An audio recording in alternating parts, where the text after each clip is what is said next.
Hello friends, BDRS academy में आपका स्वागत है। आज हम लोग लेके आए हैं बिहार SSC सचिवालय सहायक के कुछ क्वेश्चन को। तो आइए हम लोग देखते हैं। भारत ने सर्वप्रथम किस वर्ष राष्ट्रमंडल खेलों में भाग लिया था? भारत ने किस वर्ष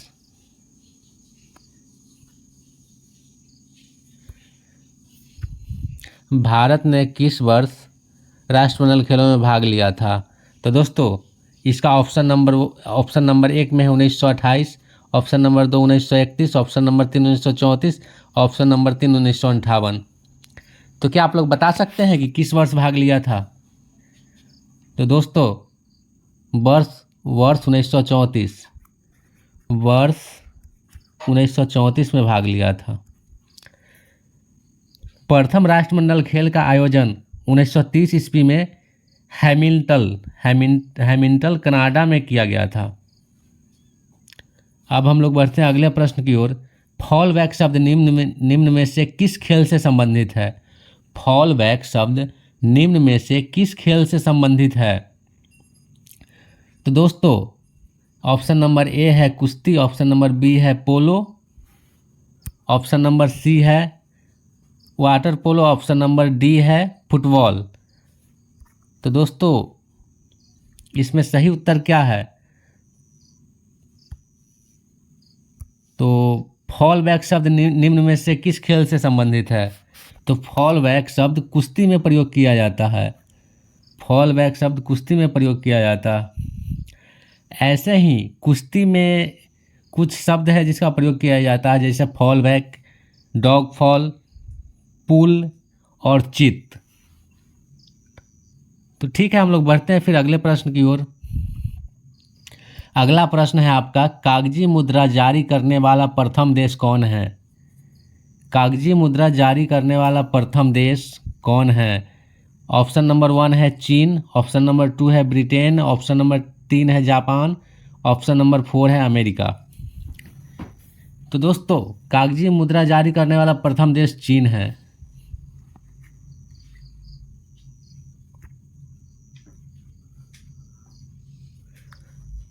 प्रथम देश है चीन। पुस्तक मुद्रित करने वाला प्रथम देश भी चीन है। अब बढ़ते हैं अगले प्रश्न की ओर। भारत की प्रथम महिला IPS कौन थी?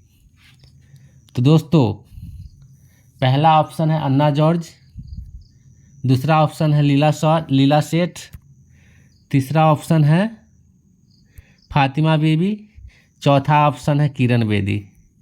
तो दोस्तों, इसका सही उत्तर है डी, किरण बेदी। भारत के प्रथम गवर्नर जनरल कौन थे? पहला ऑप्शन लॉर्ड विलियम बेंटिक, दूसरा ऑप्शन लॉर्ड कैनिंग, तीसरा ऑप्शन चक्रवर्ती राजागोपालाचारी, चौथा लॉर्ड माउंटबेटन। तो इसका सही उत्तर है लॉर्ड विलियम बेंटिक। पहला ऑप्शन सही है दोस्तों, इसका आंसर है लॉर्ड विलियम बेंटिक। अब हम लोग बात कर लेते हैं सिराज गोपालाचारी का। चक्रवर्ती राजगोपालाचारी स्वतंत्र भारत के प्रथम तथा अंतिम गवर्नर जनरल चक्रवर्ती राजगोपालाचारी थे। अब ऑप्शन नंबर डी है माउंटबेटन।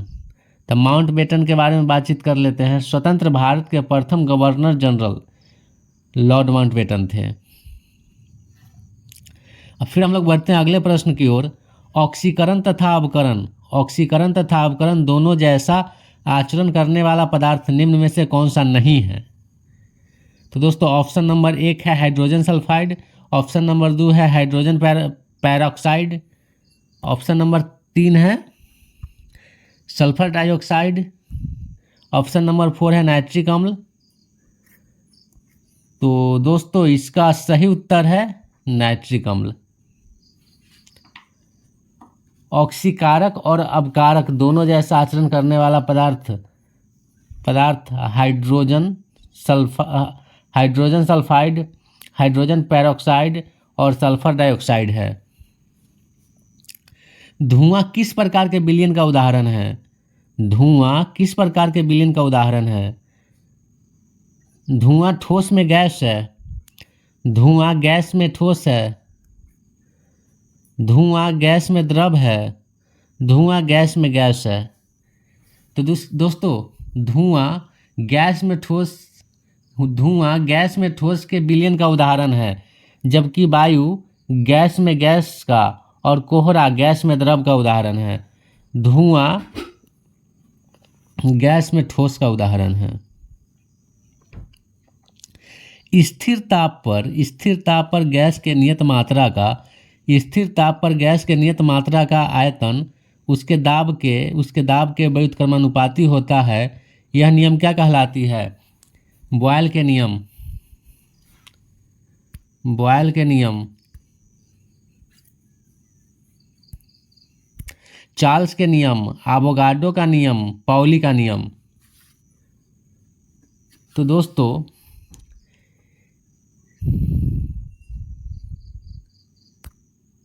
फिर से आते हैं प्रश्न की ओर। प्रश्न है मेरा, स्थिर ताप पर गैस की नियत मात्रा का आयतन उसके दाब के व्युत्क्रमानुपाती होता है। तो इसका सही उत्तर है दोस्तों बॉयल का नियम।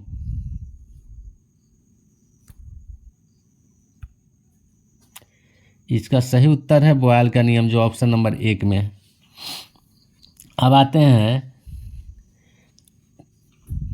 अगले प्रश्न की ओर। अगला प्रश्न है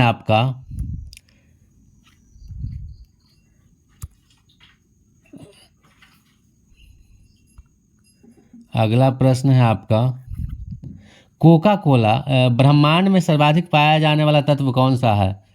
ब्रह्मांड में सर्वाधिक पाया जाने वाला तत्व कौन सा है? हाइड्रोजन, नाइट्रोजन, ऑक्सीजन और हीलियम।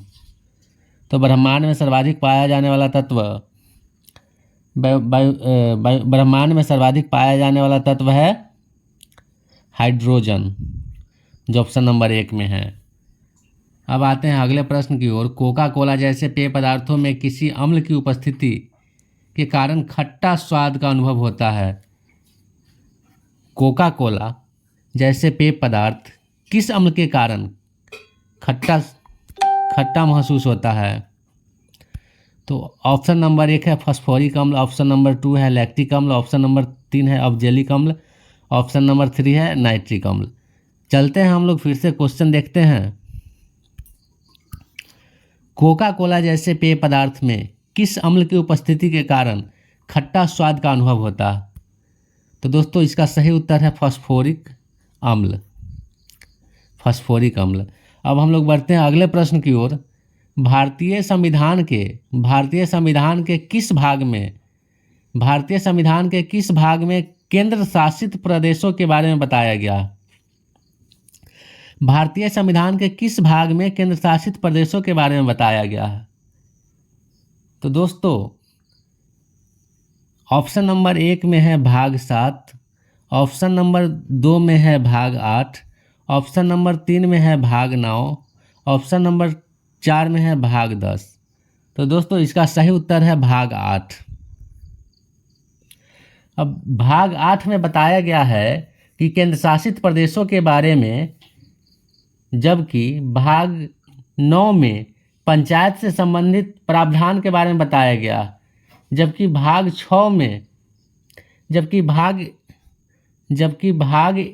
11 में संघ और राज्य के बीच संबंध तथा भाग 6 में राज्य से संबंधित उल्लेख किए गए हैं। तो दोस्तों हम लोग बढ़ते हैं अगले प्रश्न की ओर। अगला प्रश्न है मेरा, भारतीय संविधान के किस अनुच्छेद के अनुसार राज्य विधान परिषद बनाई या समाप्त की जा सकती है? संविधान के किस अनुच्छेद के अनुसार राज्य विधान परिषद बनाई या समाप्त की जा सकती है? तो पहला ऑप्शन है आपका अनुच्छेद 164, दूसरा अनुच्छेद 168, तीसरा अनुच्छेद 169, चौथा अनुच्छेद 170। तो इसका सही उत्तर है अनुच्छेद 169, जो आपके ऑप्शन नंबर सी में है। अनुच्छेद 169 में हमें बताया गया है कि किसी राज्य की विधानसभा राज्य विधान परिषद के सृजन अथवा समापन का प्रस्ताव कुल सदस्यों के 2/3 बहुमत द्वारा पारित कर दे तो भारत की संसद उस राज्य में विधि के द्वारा विधान परिषद का सृजन अथवा समापन कर सकती है। मतलब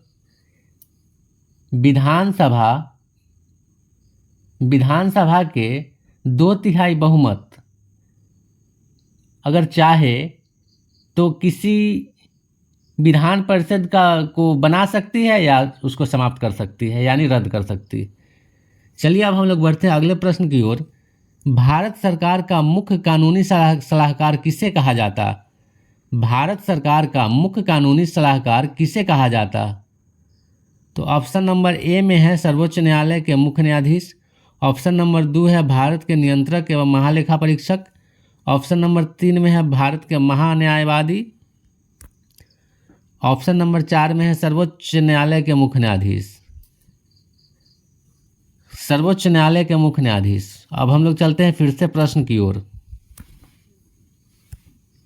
आपका प्रश्न है सर्वोच्च न्यायालय के मुख्य न्यायाधीश।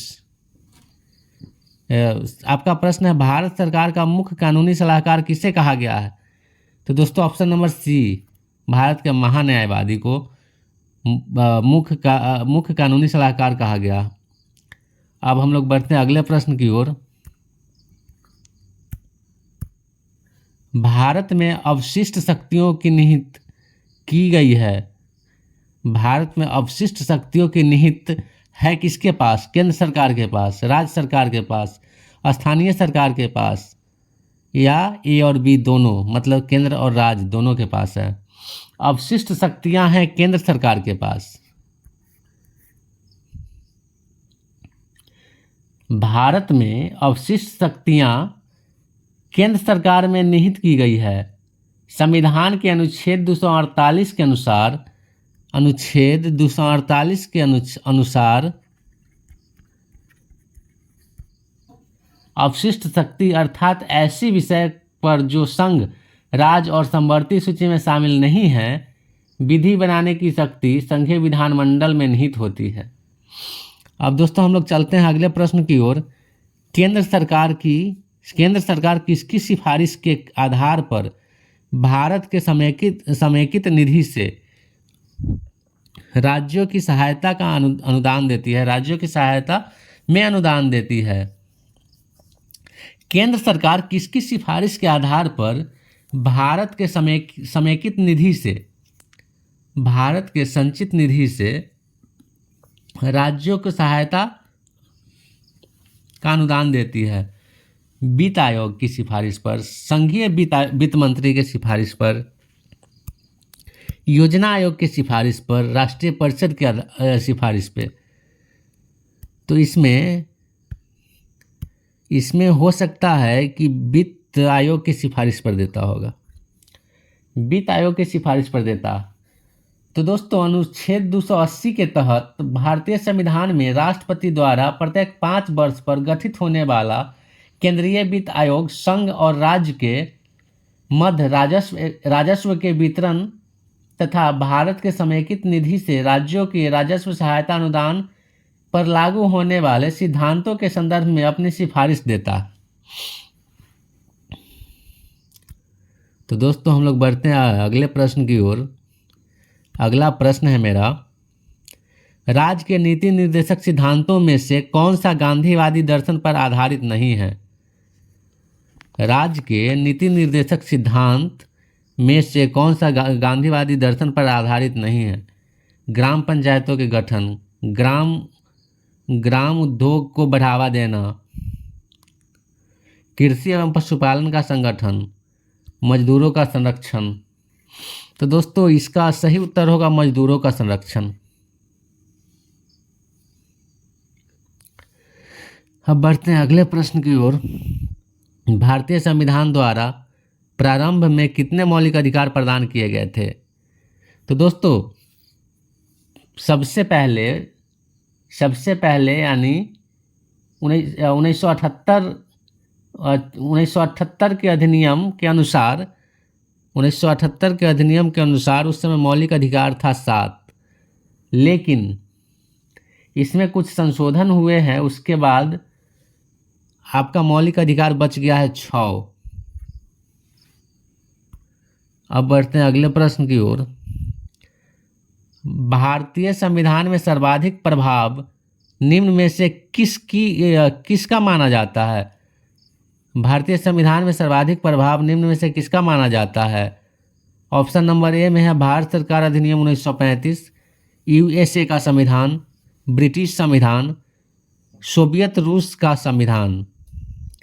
तो दोस्तों इसका सही उत्तर है भारत सरकार अधिनियम 1935। इसी का ज़्यादा प्रभाव है। भारत सरकार अधिनियम में कुछ बिंदु जुड़ी है, उस जो शामिल है उसको हम बताना चाहेंगे आप लोगों को, जिसमें एक है संघात्मक सरकार की स्थापना, दूसरा है केंद्र में द्वैध शासन की स्थापना, तीसरा है प्रांतों में द्वैध शासन के स्थान पर स्वायत्त शासन की स्थापना, चौथा है द्विसदनीय केंद्रीय विधानमंडल, पांचवा है केंद्र एवं प्रांतों में शक्ति का विभाजन। तो दोस्तों आज के लिए बस इतना ही। अब हम लोग फिर आगे मिलेंगे, आगे पढ़ेंगे कुछ इसी प्रकार के प्रश्न। तो सब्सक्राइब कीजिए मेरे चैनल को, लाइक कीजिए और फिर बने रहिए मेरे साथ। Thank you.